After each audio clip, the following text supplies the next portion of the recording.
բարև ձեզ հարգելի ժողովուրդ, բարև երկիր, բարև ազգ։ Այսօր ապրիլի 1-ն է, թեև պիտի խոսեմ Փաշինյան-Պուտին հանդիպման մասին, բայց եկեք մի երկու բան ապրիլի 1-ին որպես խաբելու օր ներկայացնեմ հարգելիներս, ուրեմն ինձ թվում է մենք այնքան շատ օրեր ենք իրար խաբում, ինձ թվում է տարվա տենց օր չկա, որ խաբելու օր չլինի մեր այս դիմագիծը, բարոյական դիմագիծը կորցրած հանրությունում, երևի ամեն օր է խաբելու օր, այնպես որ այս ապրիլի 1-ը կարելի է որպես ճիշտ խոսալու օր դնել, հա, տենց պայմանական, էլի, կամ ճիշտ ես խոսում, կամ չես խոսում ընդհանրապես։ Պատկերացրեք, նու կարար տենց էլ լռություն լիներ երկրում, բայց էլի, թող լիներ ճիշտ խոսալու օր, որը տենց կամաց կդառներ լռության օր։ Պայմանով, որ կամ ճիշտ ես խոսում, կամ ընդհանրապես չես խոսում։ Այնպես որ մենք գրեթե յուրաքանչյուր օր մեր հանրությունում խաբելու օր է, եւ մի օր պետք է լինի որպես ճիշտ խոսալու օր։ Եվ կարծում եմ վաղուց խաբելու օրը իր ակտուալությունը կորցրել է։ Գուցե եղել է մեկ այլ հանրություն, գուցե մեկ այլ հասարակություն, ու համար խաբելու օրը դա տենց առանձնահատուկ բացառիկ բան էր, այ մարդիկ մի օր հավաքվում էին ու ասում էին այսօր խաբելու օր է, այսօր կարող ենք իրար խաբել։ Հա։ Ինչ իմանային, որ ասենք անհետաքրքիր է դառնալու մի օր, հա ինչ, այդ որ օրը խաբելու օր չի որ։ Եկեք այսօրը թող լինի ճիշտ խոսալու օր, այնպես որ ես չեմ խաբի ու այսօր ճիշտ կխոսամ։ Մնացած օրերներ եմ ճիշտ խոսում, բայց այսօր առանձնատու կշեշտեմ դրա մասին, որ խաբելու օրով ճիշտ եմ խոսում։ Հիմա բանը գնանք, թե ինչի է գնացել, ու մի քանի պատճառներ իհարկե կարա լինեն, բայց հայտարարվել էր, գոնե արդեն հայտարարվել է ռուսական կողմից, որ քննարկելու են կոմունիկացիային վերաբերող հարցեր։ Իսկ ավելի կոնկրետ եթե խոսանք, այն Զանգեզուրի Միջանցք, որ այդքան վերցե դրել են, ահա եկե հասել են այդ հարցը քննարկելուն, որովհետև մի քանի հետաքրքիր բան կա, էլի ժողովուրդ, որ ասում եմ ռուսները սիրուն դասավորեցին, ուղարկեցին ամերիկացիների մոտ լեգիտիմացրեցին այդ հարցը, դրա մասին թույլ տվեք մի քիչ մանրամասն, հուսամ ձանձրալի չի լինի։ Ուրեմն նայեք, նախ արևմտամետ իմ ընկերներ, կամ համաքաղաքացիներ, կամ թշնամիներ, արևմտամեր, Արևմուտքը Միացյալ Նահանգները եւ Եվրամիությունը պիտի հասնեին նրան, որ այն նոյեմբերի 9-ի փաստաթղթում նշված անխոչնդոտ անցումը չլիներ։ Այսինքն հարգվեր Հայաստանի Հանրապետության իրավունքները իր ամբողջ տարածքի վրա։ Միացյալ Նահանգները եւ Եվրոպան այս տարիների, 5 տարիների ընթացքում 20 թվականի կապիտուլյացիան ստորագրելուց հետո պետք է հասնեին նրան, որ Հայաստանը իրոք որպես տրանզիտային երկիր, իրոք որպես լավ հարևան թեկուզ Թուրքիային եւ Ադրբեջանին իրան ռեալիզացներ։ Այսքան բանը Արևմուտքն ու Միացյալ Նահանգները պիտի որ անեին ժողովուրդ։ Հիշեք ինչ էինք խոսում ընդհանրապես, որ ու շարունակում եմ ես խոսալ, դուք եք շարունակում լռել։ Ինչ էինք խոսում, ասում ենք, որ Ռուսաստանը Պուտինի միջնորդությամբ բան եղավ, ստորագրեց այդ 9-րդ կետը Պուտինն էր մեջ մտցրել, թեև այդ 9-րդ կետի մասին խոսացումներ եղել է վաղուց, որ Պուտինն էր այդ 9-րդ կետը դրել, որ անխոչնդոտ անցում պետք է լինի Հայաստանի տարածքով, ու Պուտինը փիստն էր, Պուտինը քխ էր, լավ, մեր սուվերենությունն էր, ճիշտ ենք ասում, եւ ով պետք է սրան հակակշիռ լիներ, Եվրամիությունը եւ Ամերիկան։ Ինչ արեցին Եվրամիությունն ու Ամերիկան։ Պուտինի ձեռից վերցրեցին առաջի հայացքից։ Նիկոլի այսպես ակտիվ մասնակցությամբ։ Պուտինի ձեռից էսի վերցրեցին, տարան նույն բանը, նույն անխոչնդոտ անցման դրույթը դրեցին իրանց փաստաթղթի մեջ, իրանց միջնորդության փաստաթղթի մեջ։ Հիմա եկեք մտածող խելացի հայ ժողովուրդ։ Հայ ժողովրդի մտածող խելացի հատված։ Հայ ժողովուրդը դա բազմասեր արդեն ասել ենք։ Ինչ ժուրի մարդ ասես կա դրա մեջ։ Հələ մի հատ եկեք հասկանանք ժողովուրդ։ Եթե Արևմուտքը, Ամերիկան այս հարցը չլուծեցին, այս անխոչեդոտ անցման դրույթը չվերացրեցին, եկեք ճշտով խոսանք։ Իրանք ինչ են առաջարկում մեզ կամ ինչ են տալիս։ Ինչով են քյոլ մստում ու խափում։ Եվ եկեք մի հատ նայենք այդ Ռուսաստանը շատ փիսն է Արևմուտքից, որ Ռուսաստանը դի գրել է, նրանք էլ պեչատել են։ Ստացվում է, որ եթե դու ներսից կազմակերպված չես, քո իրավունքները ներկայացնող չես, խեղճ ես, խղճուկ ես, դու եթե ներսից կոդրված ես, դու եթե քեզնից բան չես ներկայացնում որպես ժողովուրդ, որպես ազգ, որպես երկիր, այսպես նրանք իրար մեջ մեկը կոդրելու է, մյուսը այդ կոդրվածի վրա պեչատնա դնելու, շարունակի շահագործել։ Էսի ընդհանուր առմամբ այն մասին, թե ես ինչի եմ ասում Եվրոպա մեռներ, ոչ թե որովհետև ես ռուսամետ եմ կամ չգիտեմ սիմպաթիա ունեմ Ռուսաստանի նկատմամբ, այլ որովհետև ես տեսնում եմ, որ իմ երկրի շահերի տեսանկյունից, պետականության եւ սուվերենության տեսանկյունից, Ադրբեջանի հետ մեր մրցակցության տեսանկյունից, մեր շահերի ու իրավունքների տեսանկյունից, ոչ նա է մի բան, ոչ նա է մի բան։ Ու ես դա բարձրաձայնում եմ, որ իմ հետ ապրող հարևանը, ընկերը, համակարգացին, էսի տենա, էսի ռաս։ Հիմա երկրորդը։ Այսինքն իմ դիրքորոշումը հետևյալն է։ 100 տարի էլ անցնի կամ 100 օր անցնի, այդ անխոչնդոտ անցման դրույթը պետք է տեղից դուրս գա։ Բայց ես գիտեմ, որ այդ դրույթը հեշտ չի դուրս անելը։ Դա շատ բարդ ու դժվար գործ է լինելու։ Բայց դրա համար Հայաստանը կարա, իհարկե, եթե այն զբրոդը մի կողմ գնա, Հայաստանի այն կարող ունակ, ստեղծագործ, կրեատիվ փոքրամասնությունը ունակա կազմակերպելու այնպիսի երկիր, որը կկարողանա թե դրույթը հետ հանի, թե բազմաթիվ ուրիշ հարցեր լուծի մեր ազգային շահի եւ միջազգայինորեն ճանաչված իրավունքների տեսանկյունից։ Երկու բառով էլ զբրոդին ասեմ, քանի միտս անգեմ։ Մի հատ մտնեք Անա Հակոբյանի երեկվա ստատուսի տակ, որ գրել է հետախույզ, լեգենդար հետախույզի ուրեմն մասին, մի հատ մտնեք տեսեք ինչեր են գրում ժողովուրդը առանց ճանաչալու այդ մարդը։ Թեև նա Սամվել Կարապետյանի թիմից է, բայց եւ այնպես մտեք տեսեք ինչեր են գրում ու ինչքան մարդ է լայքում։ Բացի զբրոդ անունը դնել ես չեմ կարող ուրիշ ձև։ Մարդ իր կյանքի գնով գնաց է, այդքան օպերացիա, այդքան հիմա էլ կարա լիքը բան անի։ Առնվազն պետք է հարգալից լինել, առնվազն։ Հիմա անցանք բուն էս տեսեք Ռուսաստանը ինչ ունի այդ մեղրիով անցնող ճանապարհը, որը միջանցք է, գոնե Նիկոլը դա միջանցք է սարքելու հասցնելու, եթե մնա Նիկոլի։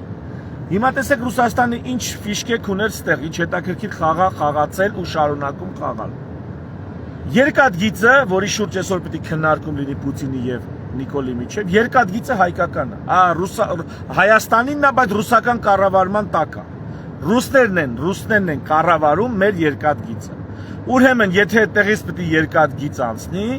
ավտոմատ ոնց որ թե պետք է դա Ռուսաստանի երկաթգիծը լինի։ Եթե դա լինելու է ուրիշ պետության, օրինակ Միացյալ Նահանգների, Ռուսաստանին պիտի պատասխան տան։ Ռուսաստանին դիմացը մի բան պետք է տան։ Տեսնում եք, թե ինչ հետաքրքիր ռուսական ներկայություն կա, թեև ամերիկյան խավորությամբ է լեգիտիմացվում այդ միջանցք կոչվածը։ Երկրորդ,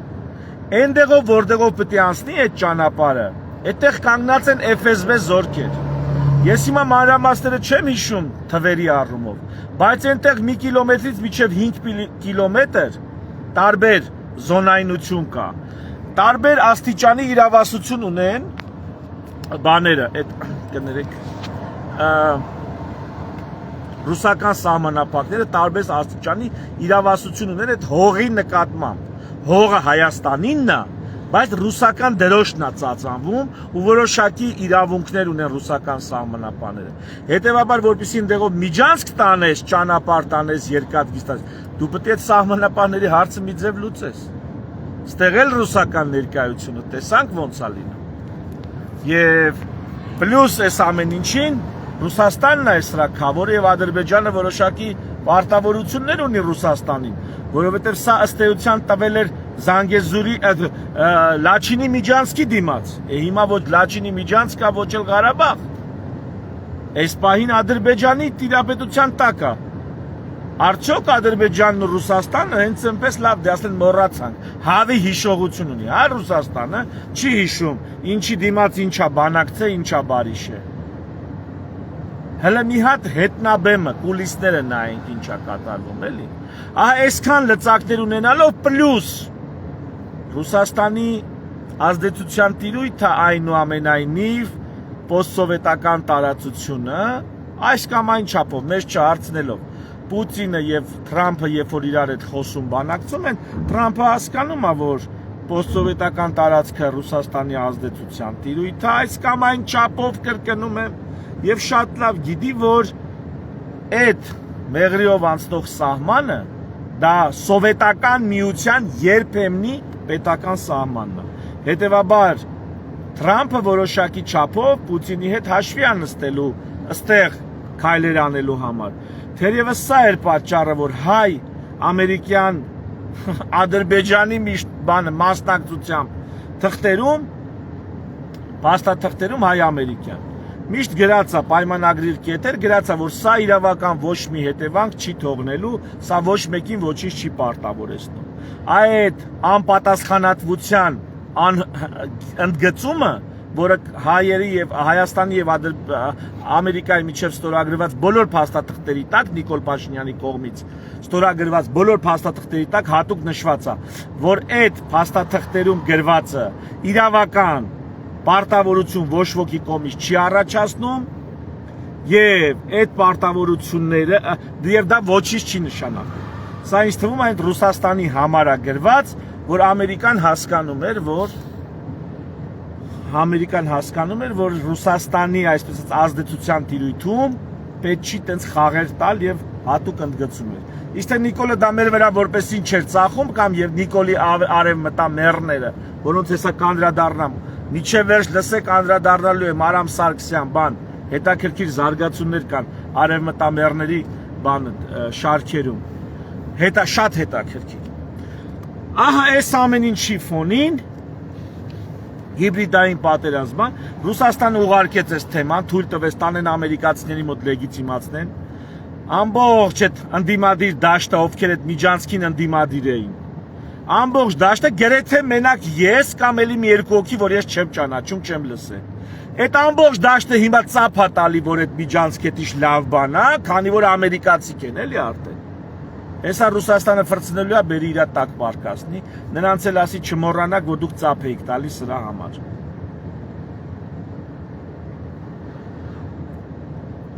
Էլի էս մտավ եթեր Մանվել Սարգսյան։ Մանվել ջան, փոխի ալիքը, հարազատս,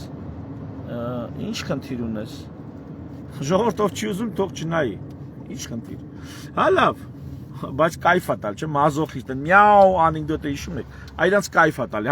համ չի դզում, համ ցավ է պատճառում, համ, չգիտեմ, ներվայնացնում, համ կայֆ է տալ, իրանք ներվայնալուց հաճույք են ստա, մազոխիստ էլի, ահա, նայ, քֆուրներ, Մանվել ջան, այ ախպեր, այդ մի քֆուր, էլի մի բան, կներեք ժողովուրդ շեղվում եմ, բայց քֆուր տալուց առաջ մի հատ հայլու առաջ տգլոր կանգնեք, տեսեք դուք այդքան կաք, ունակ եք դա անելու թե չէ, իսկ եթե ունակ եք, ապա ուղղակի կարաք դուք դա ավելի մոտիկից, ավելի սենց բացահայտ գաք ու փորձեք ռեալիզացնել ձեր սեռական ֆանտազիաները։ Եթե իհարկե կրկնում միջև այդ հայլու առաջ կանգնել եք տգլոր, ու մի հատ տեսեք դուք ունակ եք այդ բանն անել, անատոմիորեն դուք այդքան կաք, երաշխավորում եմ, որ այդքան չկաք չեք էլ լինելու կյանքում։ Ձեր պապաներն ու մամաները այնքան լիարժեք չեն բերել, որ դուք կարողանաք քֆուր տակ ու անեք, կամ տակից դուրս գաք։ Էսի պրոստը, լավ, անցանք։ Հիմա տեսեք ինչ ալնում։ Նիկոլս անկախության պայքարող մարտիկն ու առաջնորդը ինչ պետք է անի։ Պետք է Ռուսաստանին ասի երկաթ գիծը, այլևս մենք ենք վերցնում Հայաստանը, եւ մենք ենք տիրություն անելու, չէ՞։ տես չպետք է լինի, դա ստրատեգիական նշանակության բլա բլա բլա, չէ։ Նորմալ ղեկավարը անկախության առաջամարտիկը ինչ կանի, կվերցնի, կտանի ու իր երկրի վրա, եթե Ռուսաստանին հանում ես այդտեղից, ապա դու արա անգեր, դու արա ներդրումներ բեր,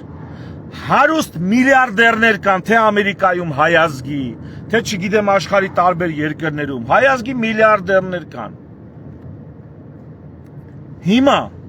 փոխանակ ես հայազգի միլիարդերներին բերի ներդրումներ անել տա։ Այդ երկաթգիծը ինչ է ասում։ Ասում է Ռուսաստանը թող դուրս գա, Նիկոլն է ասել, ուշադիր, զապիսները կա։ Ռուսաստանը թող դուրս գա այդ երկաթգծի բան կառավարման վրայից։ Թող գա Կազախստանը։ Ասում է թող Ղազախստանը գա։ Հələ դրան լսեք, անկախության պայքար է տանում մարդը։ Ասում է թող Ռուսաստանը դուրս գա, այս ստրատեգիական նշանակության օբյեկտը Ռուսաստանից վերցենք, որ տանք Ղազախստանին։ Էս ինչ արևմտամետ, էս ինչ անկախական, էս ինչ հիբրիդային պատերազմ հաղթող ղեկավար ունենք։ Ժողովուրդ պատկերացրեք։ Այսինքն կապիտուլա, հեյ մի հատ էլ կապիտուլյացիա, հեսա հիմա էլ տնտեսական դաշտում կապիտուլյացիա, բանը, հիբրիդային պատերազմ կապիտուլյացիա, մարդը Ղազախստանն է, Ռուսաստանն էլ ընդից լսել էր, ազատության եթերում ամփոփ կա էս հավաք, Ռուսաստանն էլ լսել էր, ասել էր լարիստ է, արիտենամետիչ Ղազախստանի անուն ես տալի, ես չգիտեմ Ղազախստանին կտան թե չէ, բայց ես ուզում եմ ասեմ, որ մի տանձի պոչ, մի ապիկար ժողովրդին քյոլ մստելով մի այս տեսակ ղեկավարը հեսա գնալու եք ընտրեք նիկոլականներ այ Ռուսաստանին Ղազախստանով փոխարինող այդ Իսանին կամ ոչ Իսանին գնալու եք ընտրեք տենց են անկախության պայքար տանում երկաթգիծը Ռուսաստանից վերցելով բանին Կազախստանին տալով իսկ գիտեք ինչի որովհետև Կազախստանը Թուրքիայի Ադրբեջանի հետ ավելի հեշտ լեզու կգտնի, որովհետև մի ձև պետք է երկաթգիծը տա Թուրքիային ու Ադրբեջանին, որովհետև դա կապիտուլյացիայի հիմքում առաջին դեմիլիտարիզացիա, բանակի ոչնչացում, երկրորդ ազգային ինքնության ոչնչացում եւ երրորդ կարևորագույն ռեսուրսների խլում պարտված կողմից եւ հաղթողի կողմից շահագործում Էտա անում, հիմա Պուտինը կանչել է, ես էլ նրանց հանդիպման իմաստը, այ հիմա կսպասենք այսօր կտենանք, թե ես հերթական կապիտուլյացիան, որ կոմի վրա է տանել, մնալու է Պուտինի մոտ, թե թալու է Ղազախներին, ընդեից էլ ադրբեջանցիք բան, էսա, ինչի, որպեսզի այդ Միջանցքի երկաթգիծը կարանան մի ձև օգտագործեն, մենակ թե ռուսը չլինի, ես ելի Եվրոպա մերներին, Ռուսը թող չլինի, մերը լինի, այ ընկեր, բայց որ մերը չի լինում, դուք էլ են չեք ձեզ այդքան ճաղում մեջտեղից, թե լավ է, որ բանը ռուսինը չի, արևմուտքինն է, հետո էլ պարզում է արևմուտքինը չի, ղազախներինն է ու ադրբեջանցիներինն է։ Հիմա նայեք, ստե մի հատ կարևոր դրվագ կա, ախ ենքան կարևոր դրվագ կա, արևմտամետների հետ կապված, նախ արևմտյան քաղաքական ուժերին Եվ այս տարբեր լրատվականներում խոսացողներին ժողովուրդ ջան, դուք քաղաքական գործիչներ չեք, դուք լոբիստներ եք, լոբինգ եք անում, լոբիստ, հայերը պրոստը տենց լոբինգը չգիտեն առանձնակի ինչա, քարոզչություն էլի, բայց լոբիստը դա պրոֆեսիոնալ սրա նրա գովքանող մարդ է, դուք Հայաստանի ինքնիշխանության քարոզիչներ չեք, դուք արևմուտքի լոբիստներ եք, են նրանք էլ հյուսիսի ռուսների լոբիստն են Դու քաղաքական գործիք չեք, հասկանում եք, այդ խուրշուդյանական խավը, շերտը, դուք լոբիստներ եք, չնայած Խուրշուդյանը ազնվություն ունի, չի ասում ես քաղաքական գործիչ եմ, այդքանով հալալ է Խուրշուդյանին, բայց այն մյուսները, որ ասեն մենք քաղաքական գործիչ ենք, ընտրություն ենք մասնակցում, կուսակցություն, տեխնացություն, դուք լոբիստ եք, դուք ինչ քաղաքական գործիչ, դուք լոբիստ եք, ընդամենը հայ, անունով, հայ ազգին պատկանելով, ծառայում եք այս կամ այն ուժերի շահերը ստեղ քարոզելու։ Էսի սենց, հիմա տենանք ես ինչա, ինչ ցավանք է Եվրոպա մերների մեջ, շատ կարևոր է։ Ուրեմն տեսեք, հարությունը, հարուտ ազգանունը չեմ հիշում, նախ ջերմ բարևներս, իսկականից, ներվայնանում եմ քո խոսքը, լսում եմ հարուտ, բայց այն մեր բանավեճի ժամանակ քո ունեցած հարգալից վերաբերմունքը իմ նկատմամբ ես չեմ կարա ուրանամ, ախպեր ջան, հալա լինի քո շնորհքը, որ դու էլի ես քո դեմ կխոսամ, բան, դու էլ իմ դեմ խոսա, բայց ես չեմ կարա ուրանամ այդ քո շնորհքը, որ դու դրսևորեցիր այն Ռեոփենի հարցազրույցի ժամանակ, երբ որ 3 հոգի արևմտամետ էին կանչե ու արևմտամեր ավելի ճիշտ, եւ մի հոգի ես էի, ու ստեղ հարցը 1-ին 3-ի խնդիրը չի, որ դու չկարանաս 3-ին, հարցը նա, որ եթե ասենք 5 րոպե ժամանակ քեզ են տալի խոսալու, 15 րոպե նրանց են տալի, ու ստացվում է, որ 15 րոպեն 5 րոպեի դեմ 1-ը 3-ի ժամանակային բաշխվածությամբ դու պիտի բանանես, հասցնես դիմադրել ու հարութը այդտեղ իրան շատ ճիշտ է պահե ու շատ շնորհքով է պահե, ես էդի չեմ մոռանում։ Հիմա դառնանք հարութին։ Հարութը Արամ Սարգսյանի հասցեին ասում է, որ նա սկսել է ռուսական ինչ-որ նշաններ տալ, Գագիկ Ծառուկյանի թիմակիցների հետ է բանանում, հանրապետական կուսակցության ինչ-որ մասնակցի հետ է սկսել քաղաքական արիշ-վերիշ անել ու հարութը բանը խզել է կապերը Արամ Սարգսյանի, Վազգեն Սարգսյանի եղբայր Արամ Սարգսյանի հետ, խզել է կապերը ու հիմա մեղադրում է, դե լավ, միջադեպ է տեղի ունեցել, կարա շատ քաղաքական գործընկերների միջև սենց բան լինի, բայց Արման Բաբաջանյանի բանը գոնե իր անվան հետ կապված էլի, առաջին որ ալիքն էր, այմա, ոչ ինտերնետային ալիք ունի, չէ, Արման Բաբաջանյանի սիրուն ալիքա, այդ ալիքով առաջին եմ կարծեմ, առաջին AM-ով հարութին կանչում են ու երկար բարակ սրա մասին հարցազրույց, իսկ Արման Բաբաջանյանը, եթե չեմ սխալվում, Wikileaks-ով բացահայտված բանա, արևմտամերա, ավելի մանրամասը չասեմ, հուսամ մի օր Արման Բաբաջյանը կասի, թե Wikileaks իր մասին ինչի էր գրել, որ ինքը գործակալ է, կարծեմ տես բան է գրել, եթե սխալվում եմ, խնդրում եմ թող ասի, որ սխալվում եմ, իրան անձնապես գրել եմ մեկնաբանություններում, խնդրեմ ասա, այս ինչ հաշիվ է, ինքը ասել է ինչ հաշիվ է, յանի խաբարել չի։ Մի խոսքով Արման Բաբաջանյանը Wikileaks-ով բացահայտված արևմտամերա։ Հիմա նայ, իր ալիքով կանչում են հարութին, ձայն են տալի, երկար բարակ հարցը քննում են, հարցուփորձ են անում։ Այսինքն Արամ Սարգսյանին ստեղ հարութի հարցը չի։ Այսինքն Արամ Բաբաջանյանի կանալը, արևմտամեր կանալը, Արամ Սարգսյանի դեմ է դուրս գալի ու սկսում է վարկաբեկել Արամ Սարգսյանին։ Էսի քայլ 1։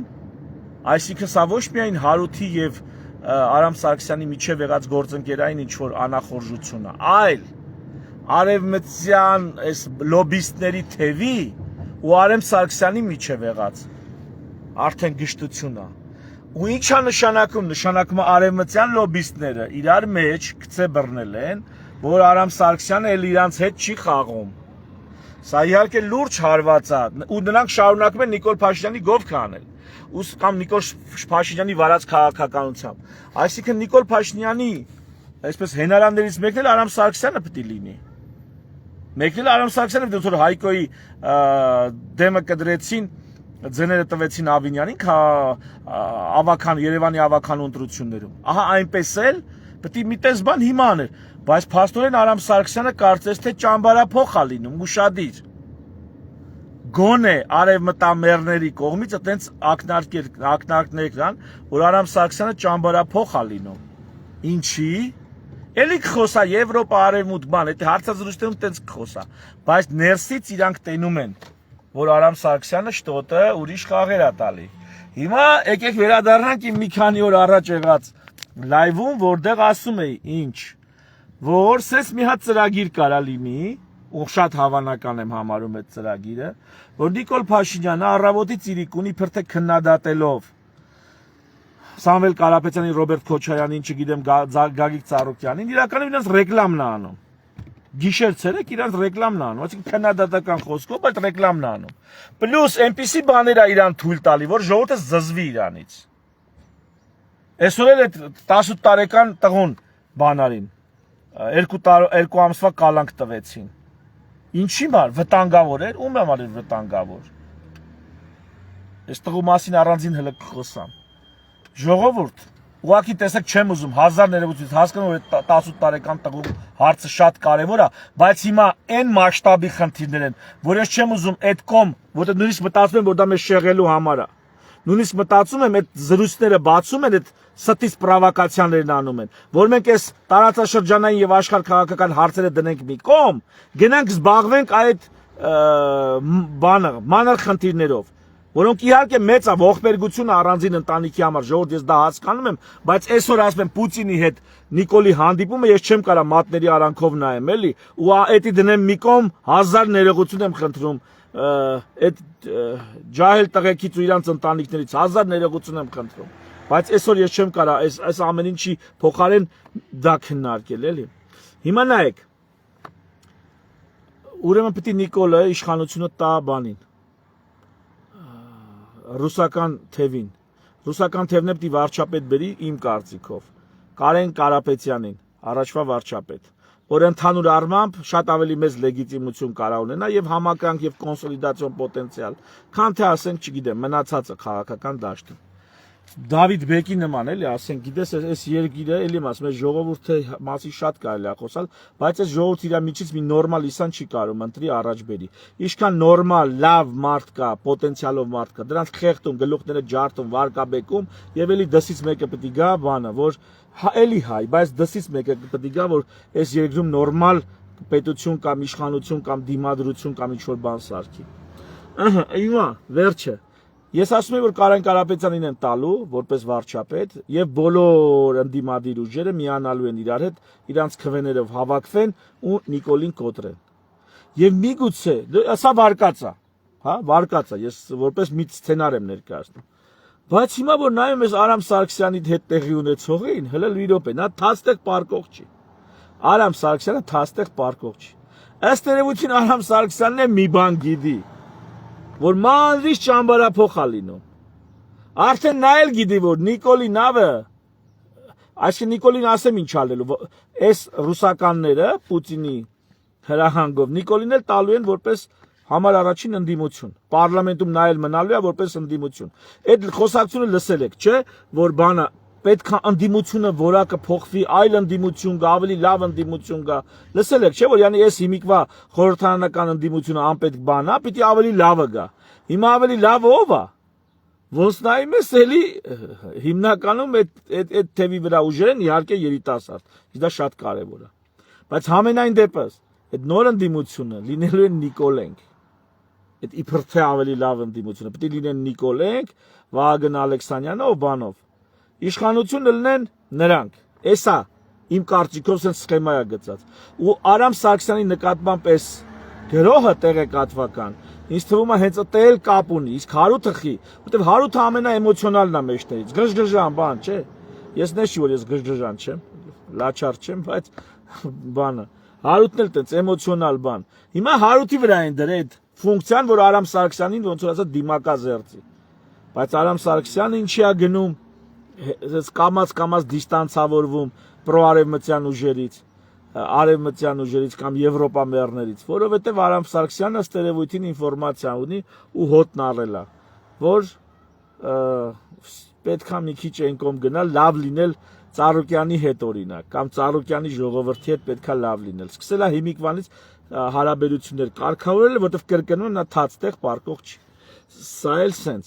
Մի հատ էլ կարևոր բան, որ այս թեզին օգնող փաստ, հաստատող փաստ, դա Ռուբեն Ռուբինյանի գրազներ, որը գրազ էր գալի, որ նրանք վարչապետի ուրիշ տեխնացու են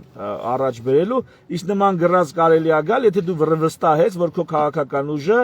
չի լինելու վարչապետ առաջադրող եւ վարչապետ առաջադրելու է Սամվել Կարապետյանենց ուժը։ Հա Նարեկ Կարապետյանը, որ գրազի առաջարկ արեց։ Ու Ռուբինյանի խոսքը կարակ դնեք նորից լսեք, չգիտեմ ով չի լսե, Ռուբինյանի խոսքը էր, որ կապրենք կտեսնենք,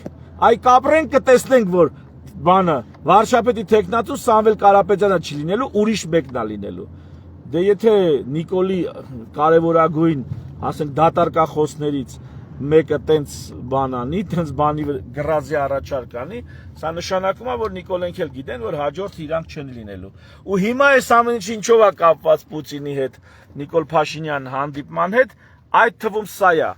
լինելու ենթադրում եմ քննարկման առարկա։ Եվ մի շատ կարևոր բան, Նիկոլը ինչու պիտի իշխանությունը մարդիկ կարան ասեն, էլի հիմքը որն է, տրամաբանությունն ինչու՞մ է։ Նիկոլը ինչու պիտի իշխանությունը նորից տա ռուսական ուժերին, որովհետև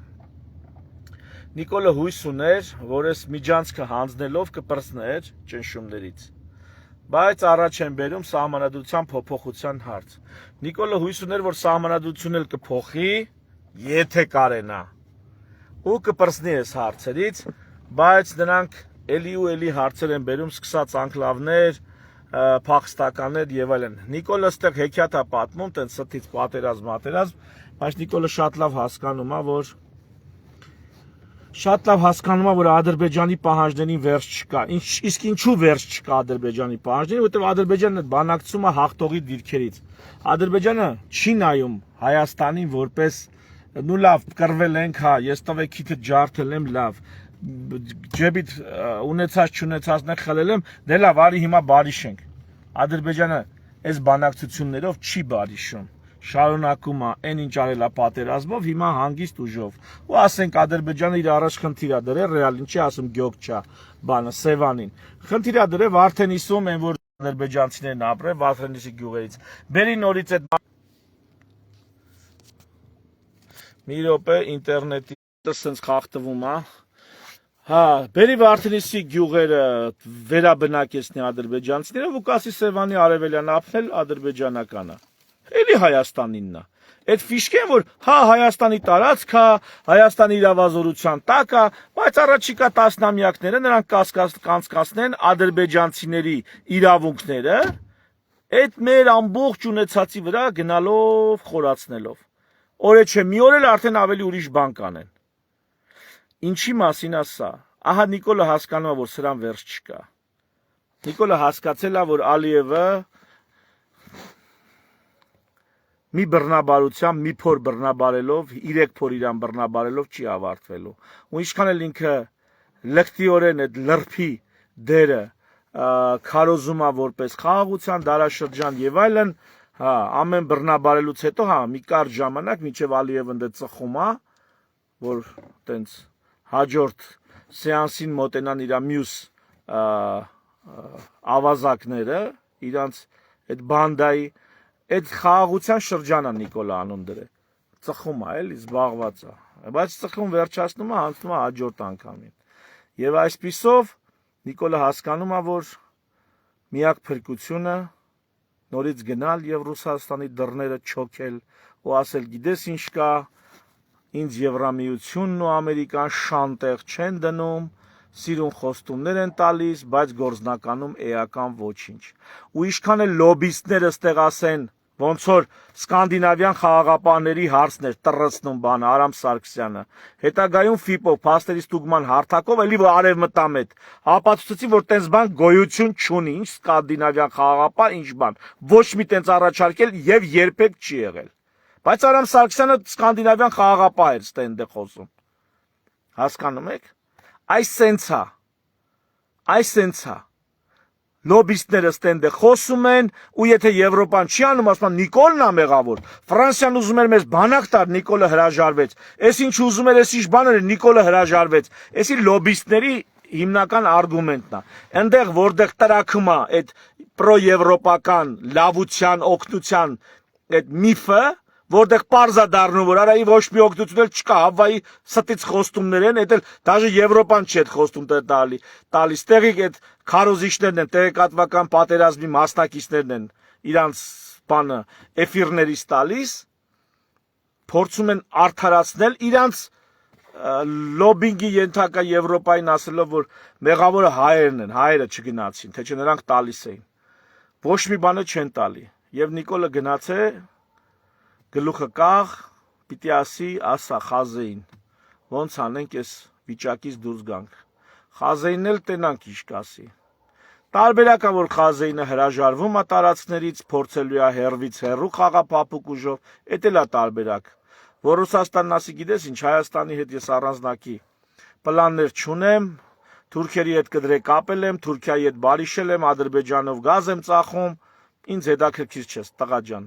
Հայդարադեղի ոնց կերել ես այդ բողկերը անենց էլ տակից դուրս արի։ Ստեղ էլ քաղաքական իրա ներկայությունը Սամվել Կարապետյանով, Ծառուկյանով, Քոչարյանով առաջ կտանի ու դա իրան այս սենց հերիքա Հայաստանի վրա ազդեցություն ունենալու համար։ Սրան էլ լրացնենք մեծ փորձությունը, որ սպասում է Իրանին Ամերիկայի ցամաքային հարձակման ուրեմն այս մի քանի օրվա պատմությունը པարզ կդառնա ինչա դառնում ու եթե Իրանը դիմացավ այս փորձությանը, այդտեղ Նիկոլ իր ճաշը ուտելու է հաստատ եւ ոչ միայն Նիկոլը։ Եթե Իրանը դիմացավ այս փորձությանը, իսկ եթե չդիմացավ, էլ ինչներին է պետք էլի ամերիկացիքի կամ թուրքերին, ինչիներին է պետք Նիկոլը։ Ժողովուրդ մի խոսքով անմխիթար է Նիկոլի եւ նիկոլականներ ձեր դրությունն է անմխիթար եւ ցավոք սրտի մեր բոլորի դրությունն է անմխիթար որպես ազգ ժողովուրդ երկիր։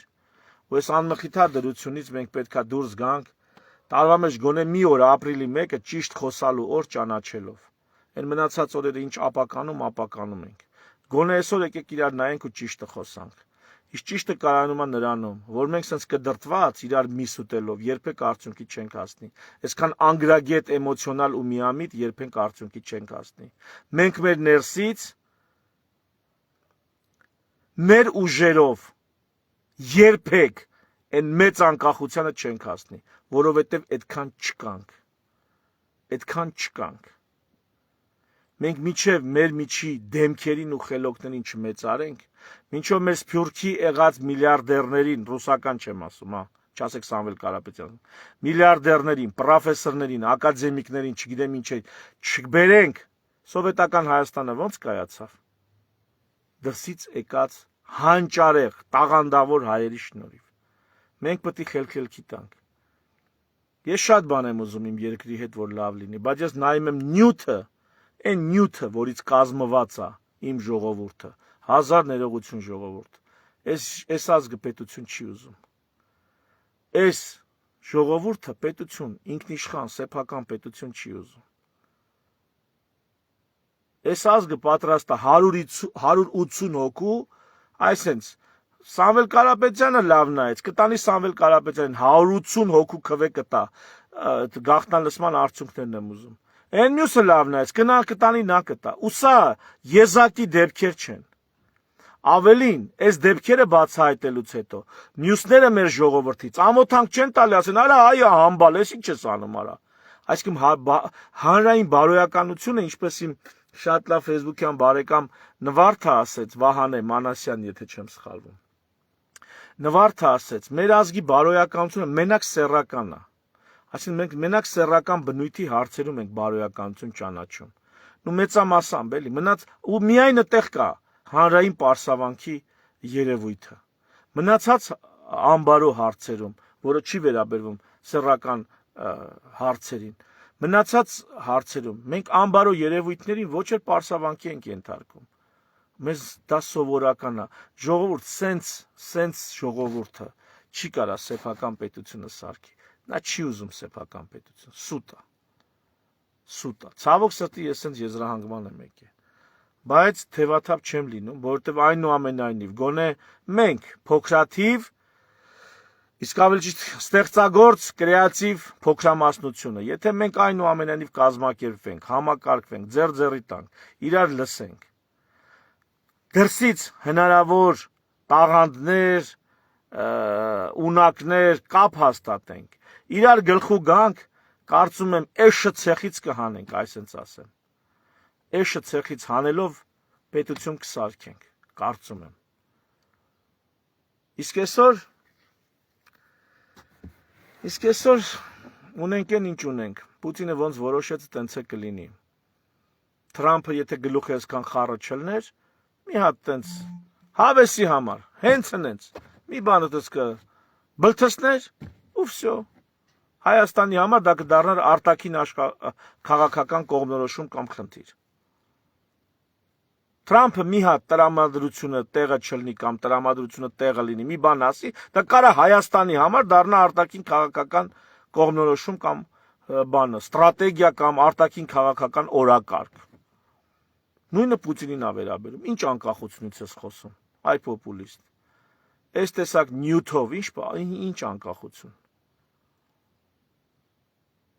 Հա?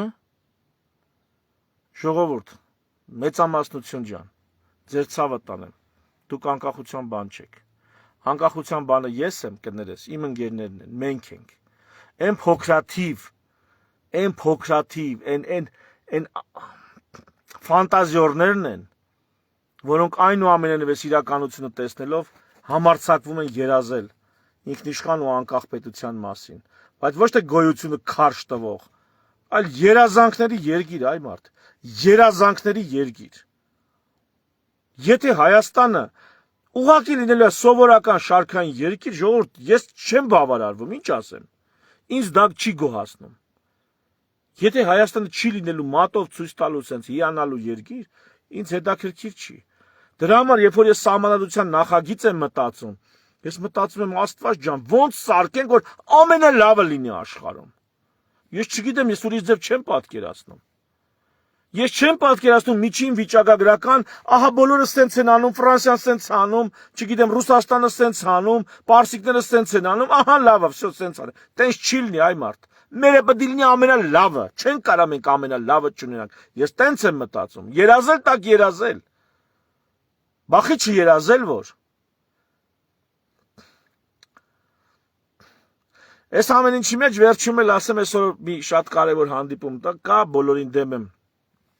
նախաձեռնության շրջանակում, ժողովուրդ, այս քաշքշուկները ես վերլուծում եմ, բայց բոլոր դեպքերում ես ուզում եմ մենք լինենք ավելի այսպես տեսնող, էլի։ Եվ եթե տեսնեք 100 օրվա համար մենք ուզում ենք բոլորին դեմ եմ նախագծին օգտին դուք քվեարկեք։ Առնվազն լավ 100 օրվա համար, որպեսզի մենք կարողանանք մեր տեսակը ներկայացնել։ Իսկ եթե պարզվի, որ դրանից ավել կան անելիքներ, ձեզ պատվազից չենք անի։ Այսինքն բոլորին դեմ եմ շրջանակներում, ձեզ պատվազից չենք անի։ Իսկ ավելի մանրամասն այդ բոլոր հարցերին դեռ կանդրադառնանք։ Տեսնենք այսօր ինչով է ավարտվելու, թեև Նիկոլ Փաշինյան-Պուտին հանդիպումը, թեև թե Պուտինի լրատվականներն են այսպես փակ, դա ամերիկան չի էլի, որ 100 տեղից ինֆորմացիան ստանաս, թե Հայաստանի տեղեկատվական դաշտն է խիստ ուղղորդված, այնպես պրո-արևմտամետ եւ իբր թե հիբրիդային պատերազմի մեջ մխրճված, այսինքն ոչ մեկից դուրս չկիմանանք, ոչ մյուսից, բայց կփորձենք վերլուծել եւ հասկանալ ինչա կատարվում։ Շնորհակալություն ինձ հետևելու համար, շնորհակալություն ինձ յոլա տանելու ու հանդուրժելու համար, ժողովուրդ ջան, նու թերևս այսքանը, իմ մտքերով կիսվեցի ձեր հետ, անպայման կկարդամ մեկնաբանությունները, կփորձեմ բան անել, պատասխանել արդեն մեկնաբանություններում։ Ցտեսություն։